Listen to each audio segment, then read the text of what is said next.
And welcome back to the Big Cheese AI podcast. My name is DeAndre Hericus, and guess who's back, everybody? The man, the myth, the legend. Yo, what up? Jacob Wise is back. What's up, man? Hey, how's it going? It's going great. It's so good to see you. Yeah, good to be back. Also joined by Brandon Corbin and Sean Heiss. We are the usual suspects here at the Big Cheese AI podcast. No guest this week. We got some really cool topics. The first one we're going to talk about is learning about Jacob's trip to New Zealand. And then also, there's a lot of dating stuff going on right now that we have to talk Valentine's Day. Yeah, and Valentine's Day. Just had Valentine's Day yesterday. Yep. And the Super Bowl on Sunday. So we've got some good things to talk about. Yeah, absolutely. So, Jacob, how was your trip, man? Oh, it was fantastic. I mean, trip of a lifetime. New Zealand is one of the most beautiful places on earth. Highly recommend. So, did you end up going through did you do this all on your own or did you use a travel agent? all on my own. Really? Yeah, Okay. Yeah. I used AI though. I was gonna say. Did you have? I did ask ChatGPT for an itinerary and roughly used some of it. You know, it's just like, hey, I want to do hiking and adventurous stuff, and a lot of the stuff came from that. That's so awesome. That's pretty cool. Did you have a chance to watch any of the pods? Oh, yeah. The one pod that you missed? I did. It was great. You guys liked did it? a great job. I mean, it wasn't as good, when I'm here. But, no, it was great. That one with Tim was great. Oh wait, that's right. Hickle. Yeah. Rest in peace. Yeah, shout out Tim. The pod is gone forever. We're sorry. So what's going on with this? Valentine's Day was yesterday. Yep. What'd you guys do? Anything? I asked. I have 3 ladies that are.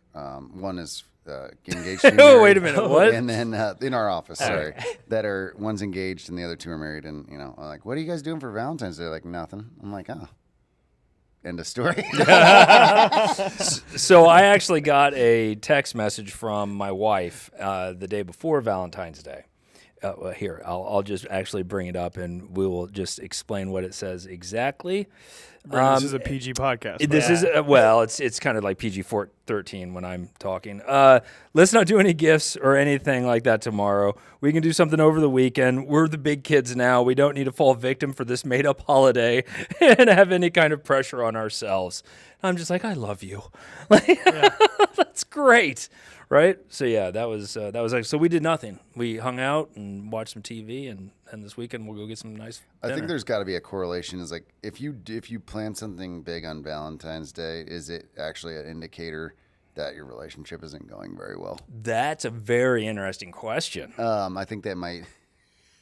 Of course, no generalization is true, but I don't know how many memes I saw on Instagram where they're like, "Hey, get me through the 14th so I can get to the 5th. Don't mess up my Valentine's Day, and then the next day it's like, well, I just want to make sure I'm not single on Valentine's Day. I don't really care about you." Well, there's that vibe. I'm in a relatively new relationship, so Valentine's Day is, It's a big deal. it's a thing. I mean, it's so new that, like, arguably we shouldn't have even celebrated it. But the first date, we went duck pin bowling downtown at Fountain Square. And so there you actually write out your scores and you put your names on it. And you can keep the piece of paper because it's cool that way. And so I got this massive frame because it's this little piece of paper. And then I got this massive frame that had, like, all this white outlining. And I put some stickers that says FDKN. So first date, kind of nervous. And then I gave that to her. So I thought that was a little... I had a little chip to cash in. I did have one. That is adorable. Yeah. That's really thoughtful. I love that. No. Yeah, because this would be Emily and I's 30th Valentine's Day together. Like, we've celebrated a lot of we've been dating since we were 15 and 16. So yeah, we've had a lot of them. And it's kind of like this depreciating value that you're just like, okay. Yeah. High five. We like each other still. I think too, once you get to know somebody in a relationship, you know what your likes, and you Right. know if that's something that's of value to you. If you guys are both super active and you want to go do all the things all the time, like maybe you lean into that. But Right, Yeah. right. No, we just did Uber Eats last night, and she got me some cookies. I got her some flowers, and Yeah. Let's not pretty ignore that you chill. took her to New Zealand as Yeah, well. Yeah, for a couple of weeks, no big deal. Well, it's clear that everybody's looking for love. We're all either you've had love since you were 16, or you're young and just looking for love, or you're not young and looking for love. We don't discriminate on the Big Cheese Pod, but there are some AI products that have came out that are supposed to help you find love, create the only love that you'll need in a computer. Brandon, what do we got going on? So I went through the Big Cheese Weekly to try to find and I just searched for dating to figure out what kind of apps ended up in there. And we had 3 or 4 of them that kind of popped up. all of them, most of them are kind of related around having an AI boyfriend and girlfriend. And this is a very interesting position that we're kind of putting ourselves in as humanity goes, right? So in Japan, right now in Japan, there's a huge movement where people just aren't dating, right? People aren't dating, they're not getting married, they're not having kids. We already have seen that the birth rates are like past whatever that percentage they are to be able to like maintain society, and that we're seeing all these numbers and all these things happening, that now you could hypothetically have an AI boyfriend and girlfriend who would be more or less no different than having a long-term relationship. I mean, other than they're never going to come and touch you until maybe it's tied into a Tesla bot or whatever it is. Yeah.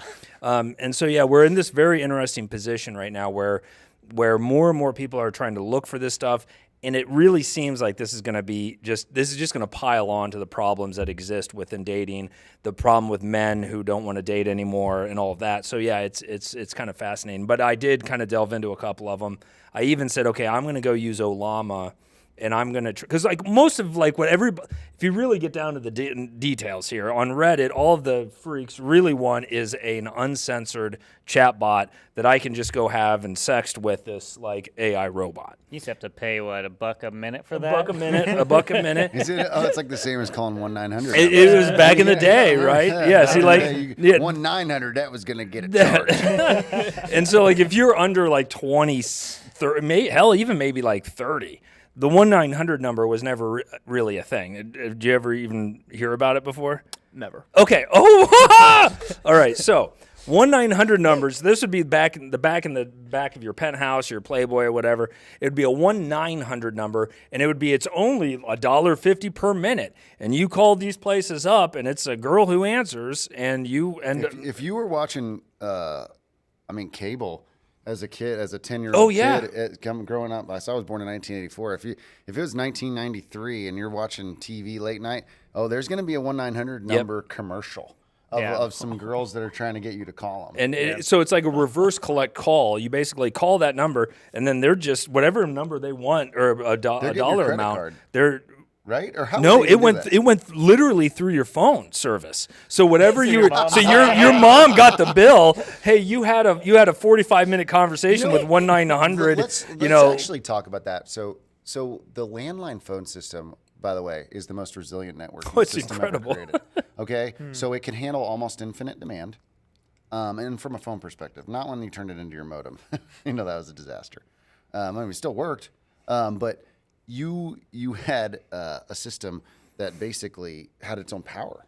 Mm-hmm. Right? If your power went out, your phone still works. We were just talking about that. Like when the power went out, we were watching Friends. The power went out and they got on the phone. I'm like, I can't remember, but I totally remembered that back in the day, if the power went out, you could still get on the phone system at their own power source. And then not to boot, it has a built-in payment? billing payment. Oh yeah, Yeah, right. yeah. Like you could just do stuff and you're right. It would just charge your phone. Yep. I mean, what an amazing. It was. Right? Yeah. Especially for us kids. Right. It was bad. So I may or may not have known when a neighbor went, when I was a wee lad, I was a menace, that my neighbors went on vacation, that I might have went into their porch and used their phone to try out some of these services. And yeah. I mean, it was legit. And, they were like, "Are you 18?" You're like, "Yeah, I'm 18," with my like 12-year-old voice, whatever it was. But yeah, then you would have these conversations with these people. But now we can have them with AI, right? So first of all, if you're using any of these apps, Mozilla just did a whole study on 11 different like AI girlfriend, boyfriend apps and found that like literally 10 of the 11 get their no privacy included label, and that they're all basically just completely stealing your data. They're using your data. They're going to resell it. So when you're actually having these conversations with these bots, telling them like the freakish things that you're into, understand they're building a persona on you. Your data will be sold. So don't use it. Just really don't use it. Why am I getting all these feet ads? Where did this go from? Seriously, and what people don't realize is when you're in the throes of that kind of conversation, you really are putting out a ton of information about yourself. It can be really, really bad. But the one that was kind of cool, and we were just talking about it, was Lockit.ai. And so Locket AI, all it really does is compares two Instagram profiles. So what do you compare versus your wife? And so I just did that with Emily and I, and we were an 80% match. And Sean, you did it. Yeah, I did it with me and my wife, and it was a 83% match. So I would be Which kind of. I don't know if that's good. I know. I don't, like now that we're both talking about it, I'm kind of curious because like I was going through and it was like, you know, you have a lot of similarities, but some of the similarities you don't have is that Brandon doesn't like spicy food and Emily likes a lot of variation in her food. It's kind of like, that seems like completely opposite. So we were just talking. I'm not even sure how are they ultimately pulling. Like, what are they doing? Are they analyzing the photos? Are they analyzing the post comments? You know, like what kind of things are they pulling in? Yeah. Other than maybe it makes you feel good. And like, has anybody ever gotten a 30%? I don't know. It could just be all bunk. Joe, my brother, did it with his fiance, and they were like a 93%. But one of the things that it says he doesn't like is boring parties. And I'm like, okay. Yeah. It's like, well, who's like going to a boring party and they're like, yes, boring. I mean, clearly this raises like a pretty large. Is it ethical? I don't know if it's an ethical issue, but it's a thing that's happening, right? So like you mentioned in China, there's a term called incels. Yeah. Yep. Right. And I recently came to understand what this word means. It's like it's people who I've almost like committed or have came to the conclusion that they will never be in a relationship with any male person. Forever alone. I am forever alone for whatever reason. Yeah. And these things are directly enabling that, along with like, you know, obviously a ton of other resources you can find online that also enable that idea. I mean, what do you guys think about that? Like, is that? I think that this is the story here. The story here is about companionship and relationships, and people seek out that in different ways. And I think that some people have, you know, grown up on a screen, or they didn't learn social skills, or for some reason have found that they're more successful interacting digitally with basically anything, whether it, you know, and they would prefer that to interaction. I mean, me and my wife were out for Valentine's Day. Actually, we went last Friday. It was her birthday's around the same time, so usually we do something special around this time of year. But we were down on Mass Ave it was a Friday night, and you know, we were out, and it wasn't very busy. Yeah. You know, and it was the weekend before, and I don't think that's necessarily indicative. It was nice weather. It was in the 50s, and we were both just sitting there going, you know, it's like people just don't go out like they used to. And it's just not, you know, when I was young, you know, if you wanted to meet people, you know, there wasn't Tinder even, right? Yeah. That's an app to find a person, Right. And you know, you just went out and if there was a good-looking girl at the bar, you know, You'd have to talk to her. My dad used to say, "Hey, Sean, you gotta be able to get 10 no's for that one yes." And I'm like, all right. Right? And I mean, that's you know, you're putting yourself out there to a real human that's never met you. Yeah. Right? And then you go dating apps, and now you're talking about, you know, you're going to websites and you're saying build a persona. Yeah. Of a human being, or not a human being, build a persona, and now you're interacting with that persona. I think the interesting thing about it is that obviously this is now an option for people that are going out and that they're just, it's maybe the path of least resistance.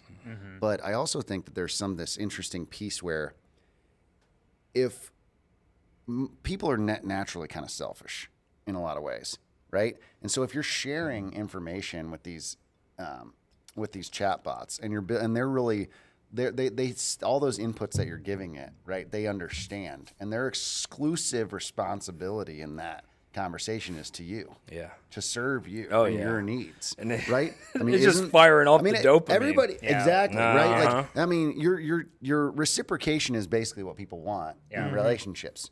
Right? Yeah, Totally. Is this chatbot ever going to push back? I was talking to my girlfriend about this. I'm like, I'm flawed, believe it or not. I do have a few flaws, and I can be annoying and all that and get on her nerves. And I'm like, you know, if you were just AI, you wouldn't be able to. No, but like that's what we're talking about. That is like, this is going to enable more for sure. There might be a silver lining where like someone who is on the fringe of being able to have a conversation, they can kind of use this as training wheels, but most likely we know the path that this is going down, right? Creating unrealistic expectations for a girlfriend, you know, enabling some of their more bad selfish behavior.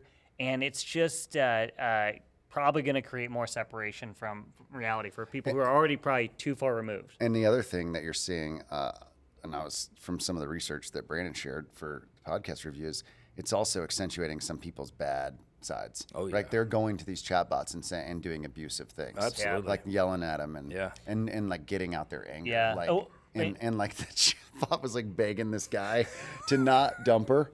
He was like dumping this chatbot over and over and over. Oh my God. That's sadist. I know. And so, like, you know, I think I think you're probably overall creating some really, really weird non-human like outcomes. Right. Because humans are meant to, Right. you know. To push back or to have like real feelings. Yeah, I mean, humans are humans. We have these emotions, and we're just like playing around with now like real like relationships and interactions, and like our brains are have developed over millions of years, right? And like your brain can't compute what's actually happening. Yeah. You know, it's just like it doesn't even make sense to you. You think it's real or it is real, but then you're going to start convoluting like what's going to happen, I think, is these people who completely buy into technology and buy into these AI girlfriends or whatever. At first, it's like, oh, those are just the kind of guys that do that. And then it's like, no, these people are wanting to marry them. They want rights. I mean, it's going to like potentially seriously. Well, it turns evolve into to that. her or Ex Machina or like any of these things where right now we're basically building the interface to the conversation between the bots. Then it's going to be the body. Like there will be the body. Real dolls, which has been you're around. building up such a database of interactions, right? It's almost your internal monologue that's being documented digitally. And so the value of that data is for people that stick to something like that, or if it truly becomes and I'm sure it already is at some level, a largely chosen option by humans. Like you would never want to lose that data. Right. Yeah. So I'm gonna tell you. So if you're an incel and you have even this the slightest little bit of technology, here's how you do it. Okay. So you install Olama, right? So Olama is going to let you be able to, and you need to either have a Mac with one of the Apple Silicon Macs or a Linux with a beefy GPU. I don't think Olama's running on Windows yet. You have to use Docker. And, Oh, okay. So so Linux and Mac, you go install Olama, go install Olama Chat UI. I think it's called Olama Chat UI. It's on GitHub. It's a Docker thing. And it gives you basically all the functionality they give you with ChatGPT, uploads, files, vector stuff. It's actually a great app. And then you need 3 models. And that's going to be Wizard LM uncensored, Wizard Vicanu, whatever the hell it is, uncensored, and Llama 2 uncensored. So those are the 3 that I put through the paces. So I did this yesterday, and I'm like, all right, we're going to go down this rabbit hole, and we're going to see how dark we can go, right? Because, again, I like to You're the man for that. Yeah, I like to push the envelope there. And I will honestly say Wizard LM uncensored was wild. An absolute freak in the sheets, if you will, right? You can go in and you can basically say, here's the rules for our conversation. This is who you are. This is what you're into. This is what you like. This is what you don't like. Now tell me something. And out comes a story that you're like, well, look at that. That is highly personal, right? I mean, it nails it, and then you can have conversations, and you can kind of keep going down these rabbit holes. I mean, I went as dark as I possibly could, and it will play. And so that is, I don't know from a mental health standpoint if this is a good thing or a bad thing.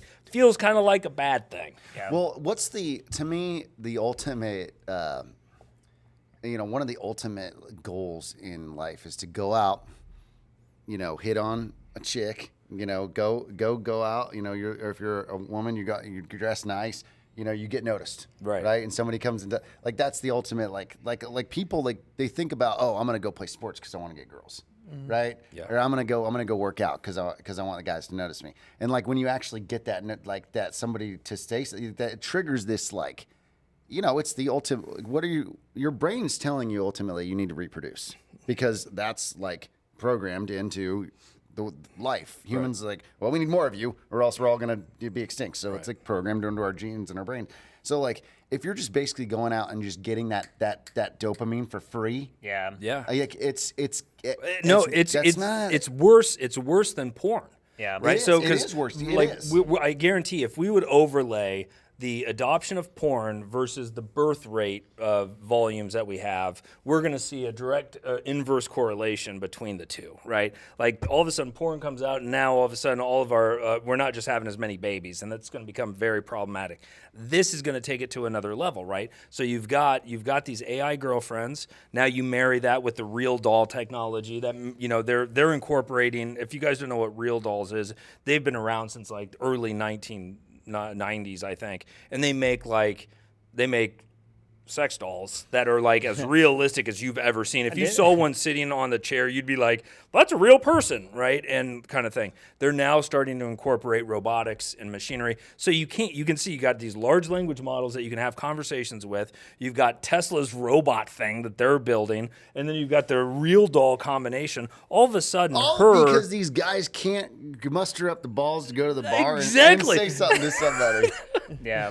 Right. I mean, but you can absolutely see a point where it's just like, $30,000. I'm going to pay $30,000. I'm going to have now my robotic girlfriend. They're going to do whatever I want, whenever I want. That's the point of it. They don't. The point of this whole thing is that you're not creating a reciprocating relationship. Yes, this is a dominating relationship. Dominating, one-way relationship that you control everything. Yeah, and you also don't have to go through the work that is very natural for humans, which is the trial and error method, where you see what that guy's doing that's working and what that guy's doing that's working and what you did that didn't work. So you're like, well, don't do that again. It's going to reinforce all of your own issues and biases. Your own biases, it's 100%. You're right. 100%. It's like an echo chamber for yourself. It is. It's ultimately, that's what I was saying about like dating and love. It's not really about dating and love. It's about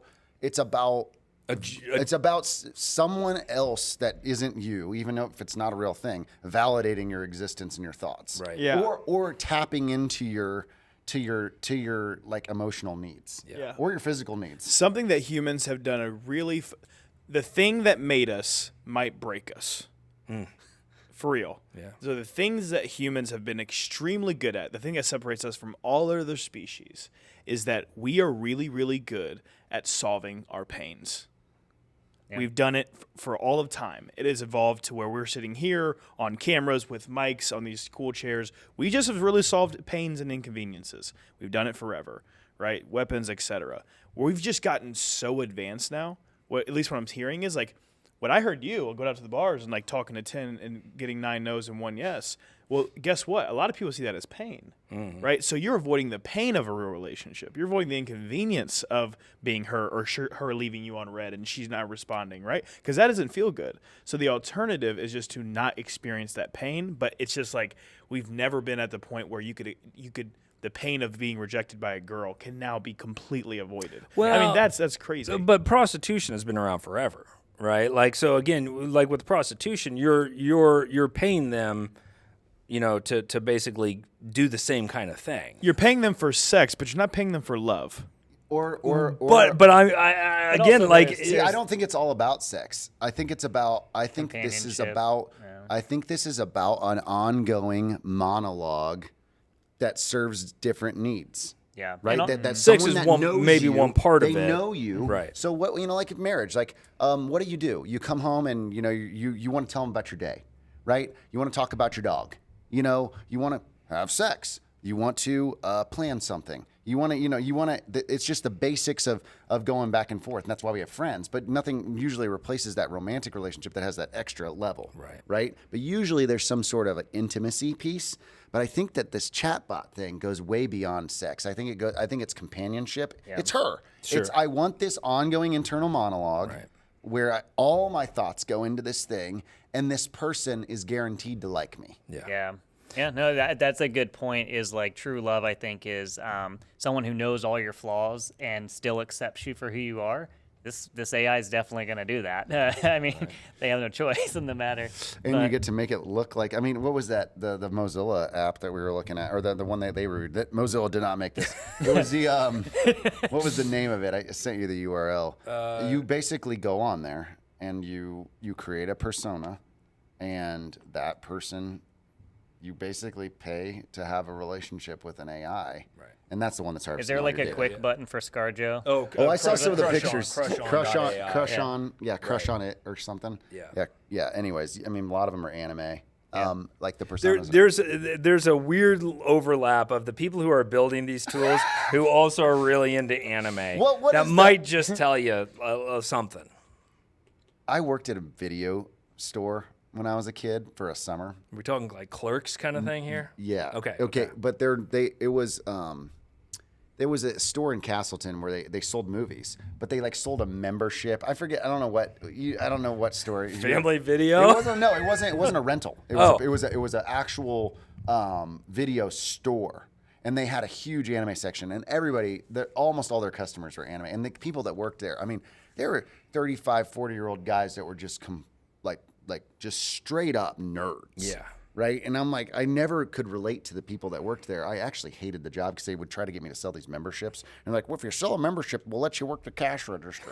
I was like out there helping people find the movies. But the anime section these people knew everything about anime. Yeah. And it was just a very specific archetype person.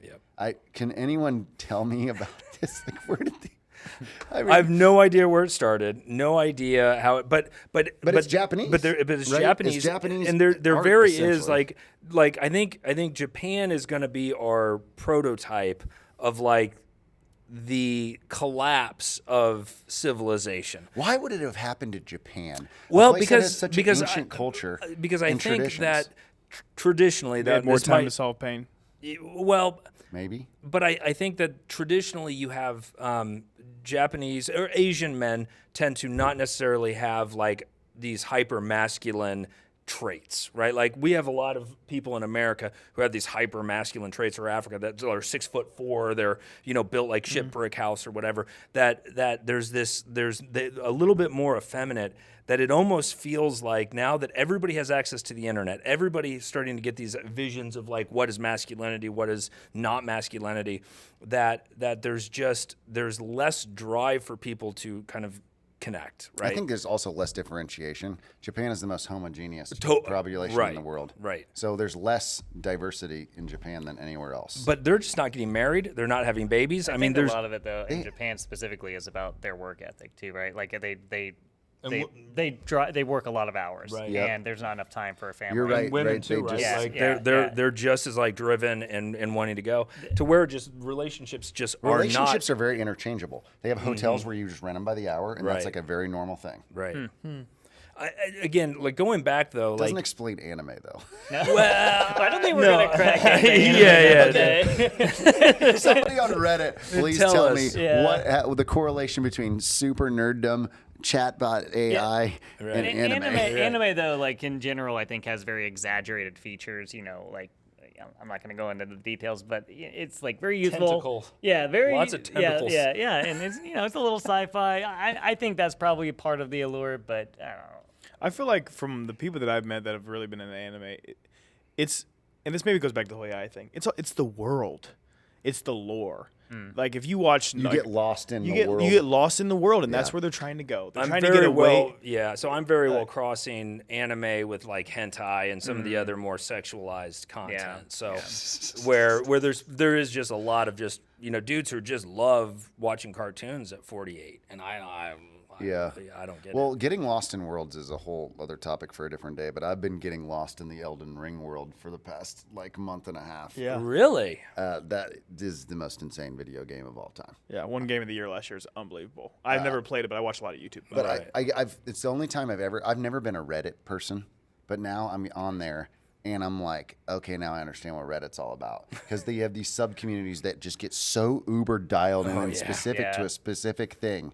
Right? It's almost like when you join, I think maybe that's part of this, is like there's people that have such specific passions and they're very much related to digital media and digital and the digital world, that like their existence is not defined by human to human interaction. No, yeah, I think that's really what I agree. I think that's a good conclusion. Like people are, as business people who probably listen to our podcast, we are I would say not general, but like high level business. Like we look at the world, we understand how it goes. But there's some people that get really deep into things, like and is their whole world. Like people who watch Naruto, like on a serious level, like now, granted, I watched the Netflix when Naruto was a kid, but there's also like I don't know 20 more seasons of like Naruto Shippuden or whatever it is, and I was into it a little bit. I'm not gonna lie. You knocked that out pretty Oh, easily. yeah, we talked about it before. No, yeah, but like you can just get into this entire world, and then you go to like the events where like people gather together, and then like you talk about it, and then you join And you feel this Reddit, community. and then you feel the Yeah, community. So it's right. almost like, and I think that goes along with gaming too. It's like you are online playing the game, and or I'll give you a prime example. One of the largest streamers in the world, Asmongold. Have you guys ever watched him? He probably makes $1 million a month from all of his views on Twitch and from his YouTube channel and so on. He's extremely famous, but he lives in a house that is literally decaying. And his house is disgusting, and like it's kind of his thing. But he lives in the same house his mom had, and like even though he's been this successful guy, but the way he says it, he's like, I don't live in the physical world. I sleep here, I eat here, but when I turn on my computer, that's my entire world. I talk to this camera, and I think that's where these people That's are. ultimately what's happening is that the real world is difficult. The real world has resistance. The real world has other people that are at equal footing or higher than you. Yeah.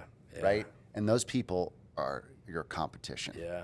In the fake world, there's nothing. You're the king. You're the king. You can do whatever the fuck you want. Right. And people are gonna pick that all day long. Yes, 100%. Yeah. Yeah. Anybody who feels disenfranchised, anybody feels that they don't have the ability to go out into the real world and maintain that frame that they might have, it's so much easier just to go back to this world and just jump on and I'm the king, I'm the king for a day. Yeah.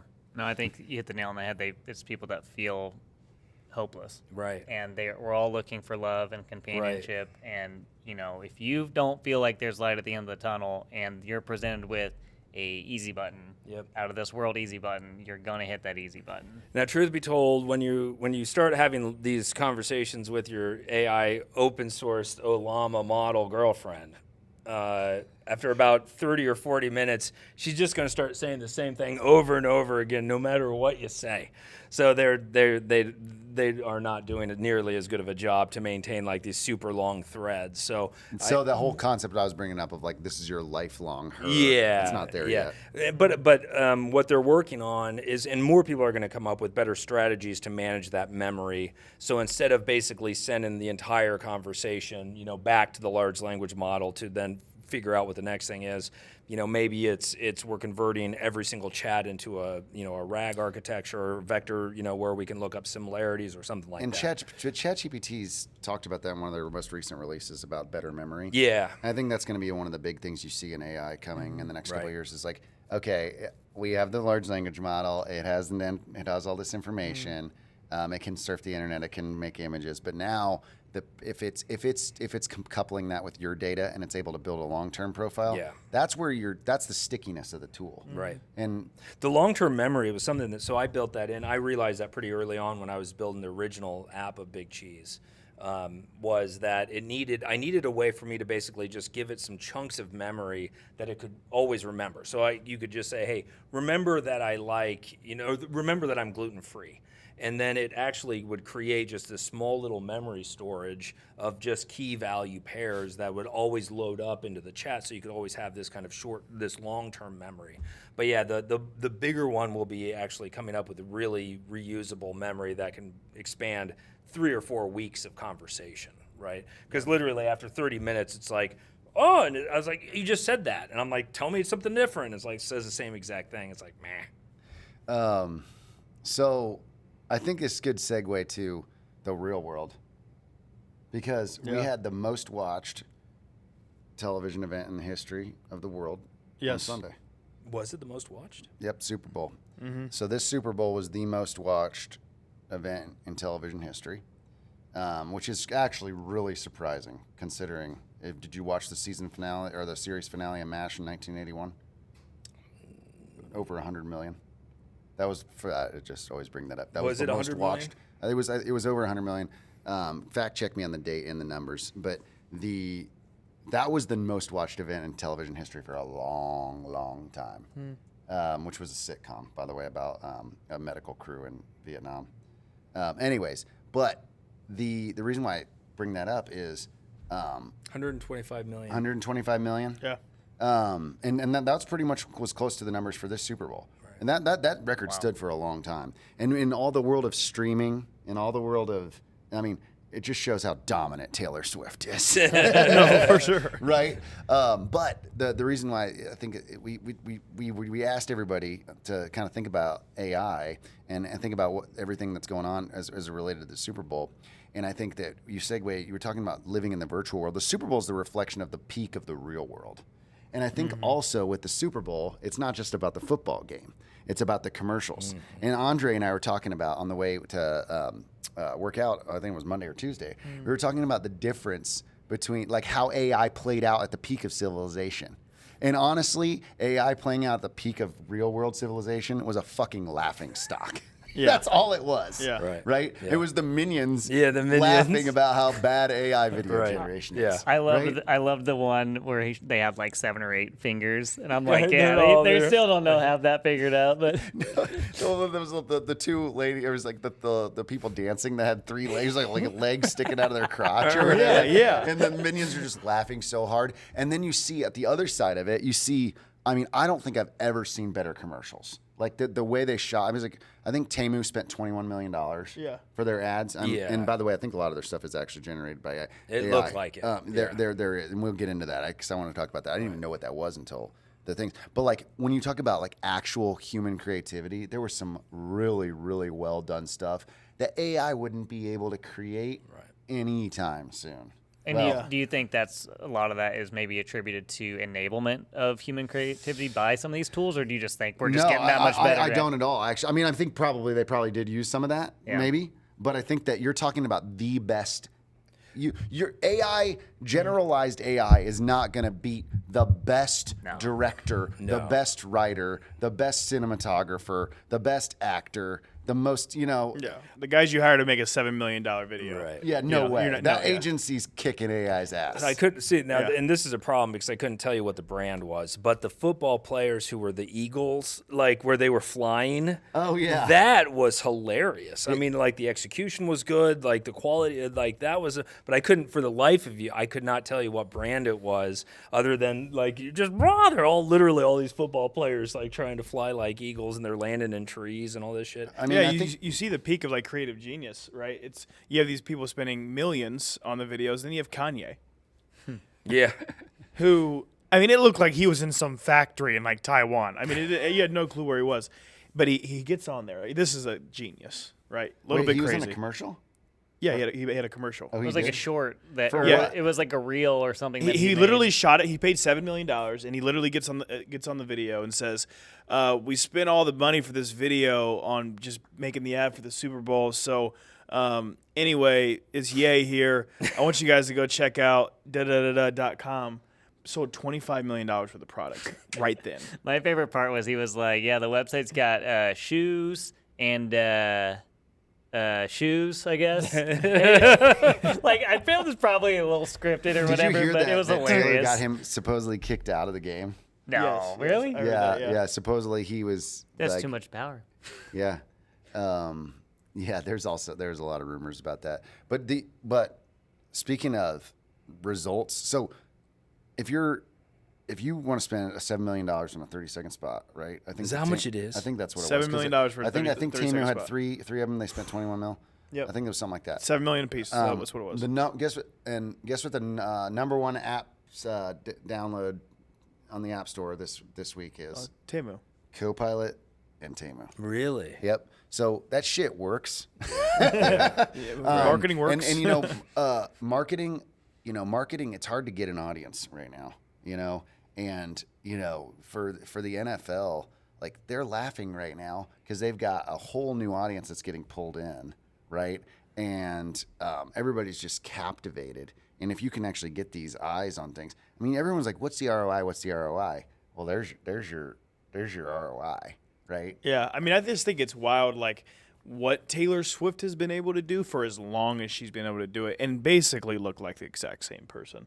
Like so the girl I'm talking to right now is a huge. The girls I was growing up with, 25, 26, huge Taylor Swift fans. People older than her. And then I hung out with my friend and went to his daughter's baby shower, and his little sister is, I don't know, maybe she's 12, 13 is in love with Taylor Swift. I mean, she just owns the population. All right. Like in that sect. I don't know. Like it's just crazy to me how she's been famous There's for no this way long. that Super Bowl gets 125 million. No way. Not for a second. No way. Yeah. They honestly, there's people that just tuned in just to see her. But the Temu thing is insane. Has anybody bought anything from there before? No, I didn't even know it existed. Have you? Yeah. So it's the only reason I did is because my dad landed on it at one point when he was looking for a monitor, and I'm like, let's not order a monitor from there. But it's kind of like the next version of Alibaba, right? Or Wish.com, right? Like where it's just real. The biggest place that I see it is people who show what they thought they were buying from Temu versus what they actually got on TikTok, and it's usually just like night and day. Where you think you're getting this great thing for $4.99, and then it takes 2 weeks. It shows up and it's like this big. I was actually looking for squeezy cheese, Swiss cheese things. Found some on Amazon, but they were literally like that big. I was like, God damn it. Well, they use the way they have that way of undercutting their shipping costs. So anything that's under $800 or whatever, they don't have to pay that tax. So they cut the cost there. It's manufactured direct from China, so you cut out the middleman, right? And then there's also questionable labor practices, and it's all knockoff goods. Right. But they're outspending every single company in the world with advertising right now, and they're trying to, and it's working. It's working. It was the number one app in the App Store in 2023. What I'll be curious, it might be working, but where they can draw the people. But if they have the same problem that Alibaba has and some of these others, the stickiness. Yeah, will it last long term? Yeah, they can spend 14 because they had like 2 or 3 ads. Well, and then you're trying to sell to Americans, and let's be honest, like there's been much of more of a flight to quality in America. Right. Oh yeah. I mean, especially when it comes to like women's cups or Stanley or whatever the hell they are. You walk into like a Dick's Sporting Goods, like which type of cup would you like to buy for $50 today? We got to figure out a way to create one of those because it's just a little stainless steel with a gap in the middle. It's like $85. That's ridiculous. It's unbelievable. But yeah, you go into like the best retail company in the state is a home and garden shop called Sullivan's. And they're actually a Northside Catholic family, but they reinvented retail. Right, but they used to sell. You used to go there to get the right screw and get grass seed when I was a kid, right? And now you go there to buy Yetis and Kamada or Big Green Eggs and those Big Green Eggs are crazy. Very expensive fake Christmas trees. But that's, I think, to your point of like credibility and what people are interested in real life is the experience and like. If you're getting a big ticket item like that, you want to go see it in person, and the retail experience is changing. Like I would say grab it. I think if I advise like with all this stuff that's going on with the digital world just taking over and everybody's just on a phone, I think that my best advice to people is to find communities where there's real stuff going on. Okay, so we were literally talking about this before the show, and to kind of bring it back to the relationship thing. If you are single right now and you feel lost, go into Tinder and using Bumble and Hitch and all these things, consider volunteering. Go find a place that you want to volunteer in your local community, because if you find something that you're interested in, you're going to go, and guess what you're going to find? Yeah. Other people who are interested in the same friggin' thing. Do that, right? Go climbing, go to the wall climbing, or go to the gym. Find things that are like you're passionate about, and you're going to find people who have that similar thing, and that's what you need to do. And try to do something that's actually maybe out of your comfort zone. Like I started working out in laundry. I didn't work out for 10 years. Right. But now there's other people that are part of that. Even though we don't talk, like there's just that tip of the cap that's like, okay, you're here again. You're one of the people that shows up. You're one of the people that are here. Also, if you're looking to use AI to help with your relationship, and don't use it for the whole the thing I was using it for. Yeah, that's that's counterproductive. That's an instant gratification thing. Use it for what I've been using it for is like from time to time like relationship advice. Like say you're texting with a girl you just met at the gym or wherever, and she doesn't text you back right away. Well, go ask the chat bot. is this normal? What should I do in this Right. situation? It's probably going to tell you to chill out. Yeah, exactly. Don't freak reply. out. Don't reply yet. But she's on Hold. Instagram. I can see the green dot. Yeah, chill, dude.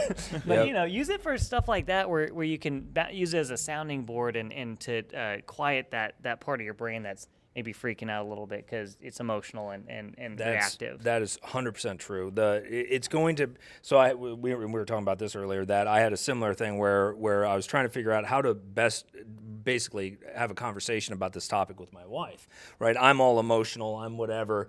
And it's just like, now you have to understand from their perspective, and it just gives you a better grounding of what you're really trying to do here, and it pulls your ego out of the equation. So I find that it's super helpful for those types of things as well. Yeah.